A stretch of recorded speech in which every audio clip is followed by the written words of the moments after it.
on, YouTube? What you doing? Huh? Getting some money? Yeah. Hope you get some money. You better be getting some money. If you didn't know, Block Life Vlogs, aka the Trucking Block, back with another video. Like, comment, and subscribe. Hit the thumbs up notification bell. Does not cost you a thing. Comment down below. Interact with me. I interact back. Don't like my videos, hit the dislike. YouTube analytics, right? Yeah, so I'm out here in Waverly, Nebraska. Load ain't ready yet. Supposed to be ready at 2100. I'm a little early. I went in to check to see if the paperwork was in the shipping office. It's after hours, so just walk in and you grab your packet from inside out of a slot. But for now, I'm kind of procrastinating. Get back in this truck. I'll get back with you in a second. Yep, so I guess I ain't picking up no trailer today. Load's supposed to be ready at 2100 hours, 9 p.m. for those who don't know how to tell military time. I'm sitting in my truck outside the gate. I sat inside of the facility for about an hour and a half. Load's still not ready. Checked on it 2 different times by calling the 24-hour number that Tractor Supply gives you to call. Walked in several times to check. Nothing. So at this point, load ain't ready. And that's that. That's what happens out here in trucking. But I'm going to make a video out of it. And here's the problem that I have here lately, and I'm pretty sure I'm not the only one having this problem, right? I ain't special. Every trucker out here is having this issue. Shipping and receiving. Don't matter which way you're running with it. It's behind. This particular warehouse is behind 3 days. According to the person I talked to on the phone, they're behind 3 days. Currently, right now, I'm sitting in a row of RTI lease purchase trucks. 4 of these trucks been here long before I got here, and they still wait. The guy next to me with his hazards going right now, I think he forgot to turn them off because he pulled his curtains and truck rocked as if he went back to the sleeper. He might have forgot his hazards on. He pulled in there, checked again, and it still ain't ready. So it's putting us behind out here on the road, man. And I know it's frustrating. But, you know, heavy is the head that wears a crown. You got to keep pushing forward. You want this, you know, dream to or goal to be accomplished, and you got to keep going forward, right? And I'm talking to any owner operator or lease purchase operator. Don't let it discourage you, because I'm not gonna lie. First few times it happened to me where I sat overnight somewhere waiting for a load, I got real mad, because in an owner operator situation, they ain't gonna sit around. They're going to go to the load board and find something else and keep it moving. But since I'm lease purchase and I don't have access to that load board, and this is the load I was assigned, and they're not going to pay me to go home, which I can go home. Lease purchase wise, I can literally start this truck up right now and drive home.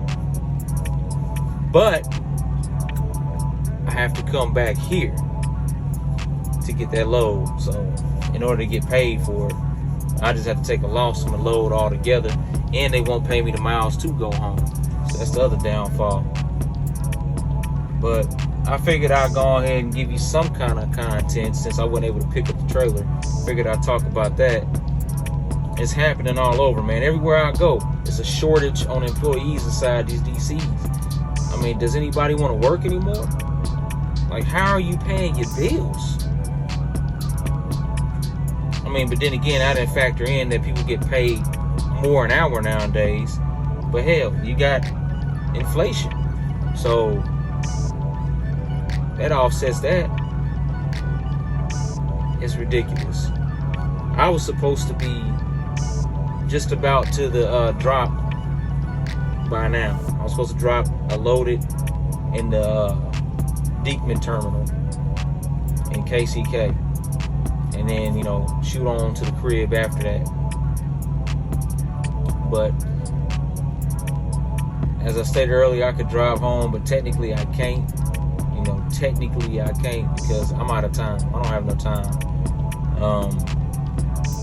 It's a 3.5 hour hike all the way back to the Diekman terminal by itself that my Ram McNally is calculating, but you gotta factor in this truck only does 70, like I mentioned in my previous video about the truck being governed. So you might as well add on another half hour. So we're looking at a 4-hour drive plus, you know, 40 minutes going home to where I live. I ain't got enough time. So I'm parked here for the night. Gonna give me a little bit of sleep. I've been off duty for 2 hours already, so that helps. Only got about 7 hours and 45 minutes to go until my time resets. But like I told the person in there, if the load gets finished, I'm gonna be asleep. I'm not waiting around no longer. I'm not about to call nobody. I don't care if they call my phone, was like, it's ready for you right now. I'm not moving until my time comes back.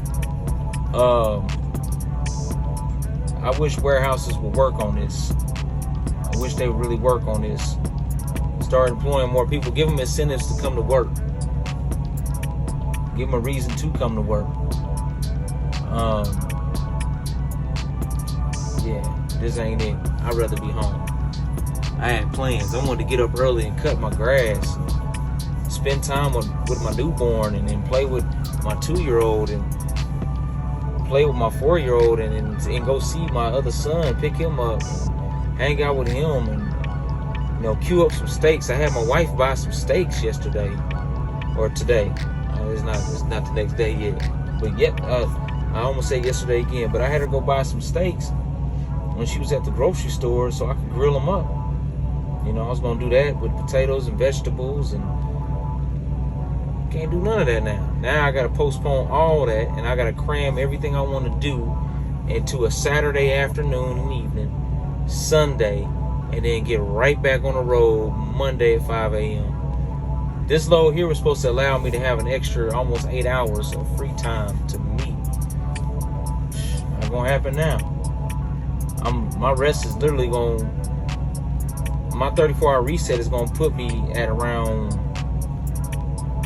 I don't know, maybe 1 o'clock in the morning, midnight, 1 o'clock in the morning Monday. And I'm supposed to pick up a load Monday at 5 a.m. But they want me to be there early, so maybe 4:30 a.m. I have no idea what this dude got going on here. His sleeper storage door is wide open.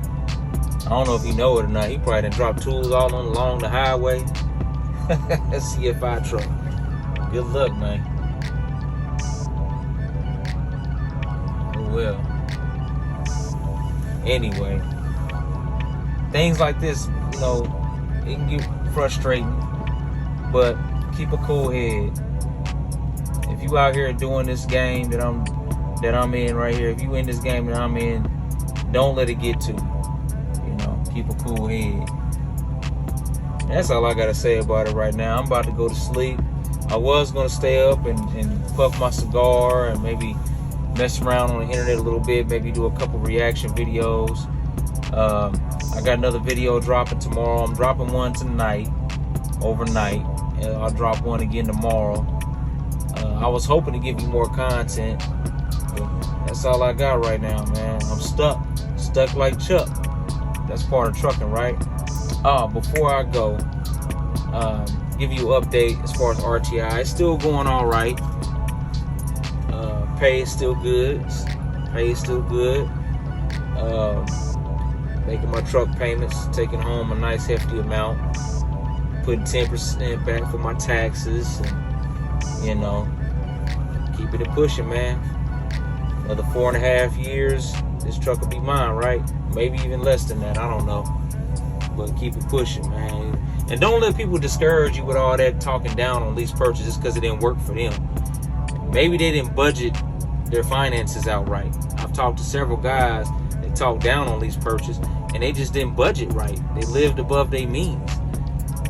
and they played themselves out of making a truck payment, or they just didn't want to run the miles. You got to be willing to run your truck in order to make your payments and take some money home with you. You can't just do a few runs a week and say, oh, I'm a lease purchase owner, this is what I do. You're not going to make no money like that unless you have another form of revenue.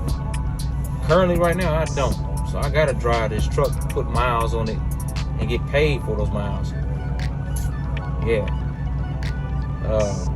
One thing I don't like that RTI does is the training, which most companies do nowadays. I got training I got to complete before I come back off my 34 safety training. I mean, after about 4 years out here on the road, driving these things, rain, hail, sleet, snow, ice, whatever, I done been through all kinds of weather conditions, and I'm one of them drivers that don't stop. I don't pull over when a snowstorm hit. I keep going. Call me crazy, but I'd rather get that money than sit on the side of the road and freeze to death.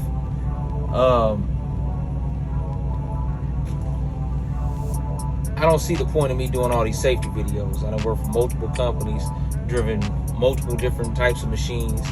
You know, I know what I'm doing. I know they want to make you aware, but heck, my truck is already governed. How unsafe can I get? Nothing on my record. I don't know, but I'm gonna do it anyway. That's the only thing I don't like. My DM is still trying to do right by me the best she can with what she got going on.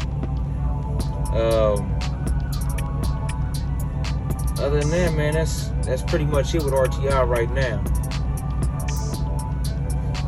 Anyways, it's the Trucking Block, aka Block Life Vlogs. Like, comment, and subscribe. Hit the thumbs up notification bell. Does not cost you a thing. Comment down below. Interact with me. I interact back. If you don't like my videos, hit the dislike. YouTube analytics, right? Peace.